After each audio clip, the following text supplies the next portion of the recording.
tell you one thing about this, but I wanted to pull another book out first. Books with humor are just so nice, right? Because again, your whole goal is to make reading enjoyable. That's what makes a memory. That's what makes a child want to come back to it, right? If you're feeling the spirit, if you're laughing together. So I just want to point out a couple of books that are super fun. This is a classic at our home, Rattlebang Picnic. A family that chooses to have a Rattlebang car and 7 children instead of a big, fancy, expensive car.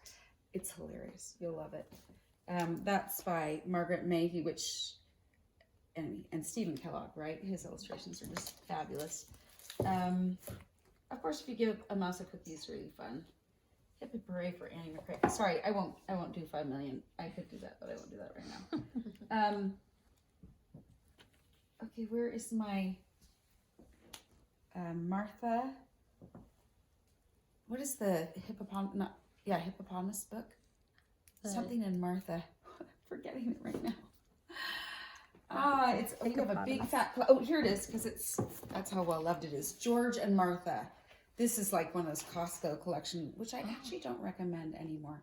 They were cheap, and that was why we got them. But this is like, 15 books all in one. George and Martha are hilarious. And they teach great, speaking of like social lessons, like how to get along, how to apologize to your friend, or when you make a mistake, or they're so funny. And they're these huge obese hippos, right? They're so fun. Anyway, George and Martha is by James Marshall. The Complete Stories of Two Best Friends. Really, really delightful. So let me think. One more. This is very fun. The web files.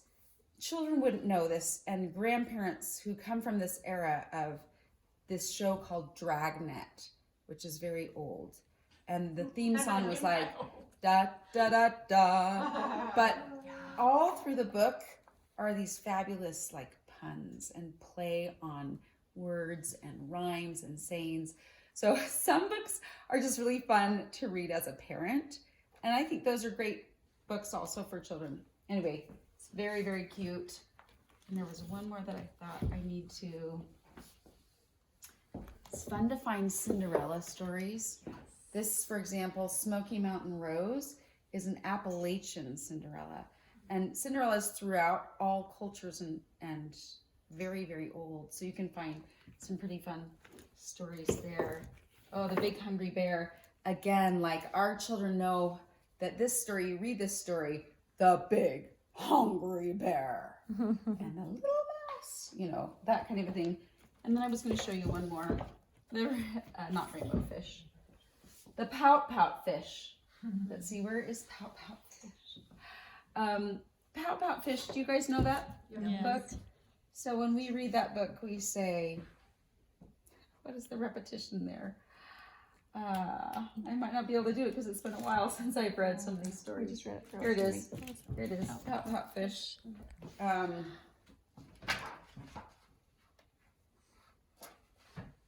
I'm a pout pout fish with a pout pout face, so I spread the dreary wearies all over the place. Blub. It's a little harder to do in front of adults. For some reason. Blub. Blub. So that kind of a thing where, you're the children. I loved going in and reading in my children's classrooms. But they're just watching you like, you're doing that? And they realize this is so fun. I was going to show you that when you're doing phonics readers, like you can always just start one word at a time, but it's very helpful to find phonics readers that are really phonics readers. There are lots that are not, and that have too many words that are unfamiliar. Like these are not even great examples, but I saved them. The best readers I ever came across, you can't just buy, but if you can find them somehow, like on eBay, Frontline Phonics. They are from the expensive preschool that we send one child to. And they are true phonics readers. And I saved all too. yeah, and just you can't give them away. These are just so good. And I had one child who just hated the process of doing these, and I was one of those mean moms that made that child do that. I was also going to tell you fluency. One thing that was interesting is just, patience, right? In anything that you're teaching as a mom. Every child has a different time that they bloom, right? And we did mention, just remember, Frog and Toad and Little Bear are great post-phonic reader books. Even Dick and Jane, even though it's got such a bad rap, is really a great reader, in my opinion. And it's so fun for them because it's like so old-fashioned. But what was I saying? Where was I going? Blooming children. We were talking about them. Yeah, they bloom at different times, right? So I had one child who was just so active. She didn't want to sit still. She didn't want to be read to. She wanted to be playing and climbing and outside and reading and blah, and for a long time. And it really worried me because I knew how important that would be. In 4th grade, I moved this child in with another child and they became roommates. And it changed everything because the one child would stay up at night and read. And this other child wanted to be like her big sister. And she just like that, like turned on a dime and just started reading. And that's when everything just came together for her. Like she could read, but she didn't like it. And then she just started to read.